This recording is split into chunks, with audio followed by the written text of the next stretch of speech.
Welcome to my channel. Andhra Pradesh రాష్ట్రంలో ration కార్డుకి సంబంధించి ఎలాంటి ప్రాబ్లం ఉన్నా ఇక నుండి వాట్సాప్లో అప్లై చేసుకోవచ్చు. పూర్తి వివరాలు తెలుసుకుందాం. వీడియో చూసిన తప్పకుండా వీడియో లైక్ చేసి ఛానల్ని సబ్స్క్రైబ్ చేసుకోండి. ఆంధ్రప్రదేశ్ రాష్ట్రంలో మే 7వ తారీఖు నుంచి గ్రామ వార్డు సచివాలయాల్లో బియ్యం కార్డుకు సంబంధించి ఏ ప్రాబ్లం ఉన్నా అక్కడ మనం క్లియర్ చేసుకోవచ్చు. అంటే కొత్త కార్డుకి అప్లై చేసుకోవడము, ఒకటే కార్డ్ని రెండుగా డివైడ్ చేయడము, కార్డుల విభజన, కార్డులో కొత్త సభ్యుల్ని యాడ్ చేయడము, చనిపోయిన వాళ్ళ పేర్లు తొలగించడము, మీ అడ్రస్ చేంజ్ చేసుకోవడం, ఇట్లా 7 రకాల సర్వీసులనైతే అందుబాటులోకి తెచ్చింది.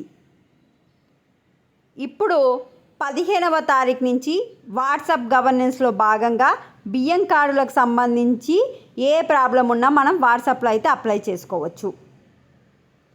అదేవిధంగా రాష్ట్రంలో ఎక్కడ రేషన్ బియ్యం రీసైక్లింగ్ జరగకుండా చూడాలని పిఎం స్పష్టం చేశారు.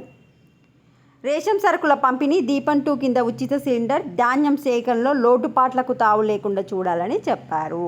సో మీరు గ్రామ వార్డు సచివాలయాలు అప్లై చేసుకోవాలనుకుంటే అప్లై చేసుకోండి. లేదు మేము వాట్సాప్లో అప్లై చేసుకుంటే 15వ తారీఖు నుంచి మీరు వాట్సాప్లో అయితే అన్ని సేవలు పొందొచ్చు.